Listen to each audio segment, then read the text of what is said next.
ஹே cos, இன்னைக்கு பார்க்க போகிறது X Men legend 2 rise of Apocalypse. இது ஒரு ஆக்ஷன் ஆர்பிஜி கேம்னே சொல்லலாம். இந்த ஒரு கேம் பார்த்தீங்கன்னா 2005 பிஎஸ்பிக்கு ரிலீஸ் பண்ணியிருக்காங்க. ஆக்சுவலாக த ஒரிஜினல் எக்ஸ்பாக்ஸ் லெஜண்டோடைய சீக்வல் தான் இந்த ஒரு கேம். ஆக்சுவலாக இந்த ஒரு கேம் பார்த்தீங்கன்னா மார்வல் காமிக்கில் வர எக்ஸ்மேன் யூனிவர்ஸை பேஸ் பண்ணி தான் டெவலப் பண்ணியிருக்காங்க. இந்த சீரீஸில் எல்லாரோட ஃபேவரட் கேரக்டரான வால்வரின் மட்டும் இல்லாமல் ஸ்டோம், கைக்ளாக்ஸ் இது மாதிரி டிஃப்ரெண்ட் கேரக்டர்ஸ் இந்த ஒரு கேமில் அப்பியர் ஆவாங்க. ஆல்சோ எக்ஸ்மென் டீமை நம்மளால் கண்ட்ரோல் பண்ண முடியும். இந்த ஒரு கேமில் காம்பேட் மெக்கானிக்ஸ்னு பார்க்குறப்ப ஒவ்வொரு கேரக்டருக்கான யூனிக் காம்பேட் சிஸ்டம், அது மட்டும் இல்லாமல் அவங்களுடைய ஓன் மியூட்டன் பவரையும் நம்மளால் யூஸ் பண்ண முடியும்.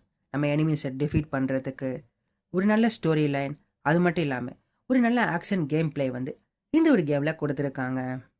அஸ் எக்ஸ்மென்னாக பார்த்தீங்கன்னா அப்போகாலிப்ஸ்ங்கிற பவர்ஃபுல் வில்லனை நம்ம ஸ்டாப் பண்ணுற மாதிரி இருக்கும். Before you take over the world, நீங்கள் ஒரு பெரிய எக்ஸ்மென் ஃபேனாக இருக்கீங்க, ஒரு காமிக் புக் ஸ்டைல் கிராஃபிக்கோட ஒரு இன்டென்ஸ் கேம் பிளே மெக்கானிக்ஸோட ஒரு கேம் பார்த்துட்டு இருக்கீங்க ஒரு ஹேண்டல் டிவைஸில் ப்ளே பண்ணுறதுக்குன்னா கண்டிப்பாக இந்த ஒரு கேமை ட்ரை பண்ணி பார்க்கலாம். ஓகே காஸ், தேங்க்ஸ் ஃபார் வாட்சிங்.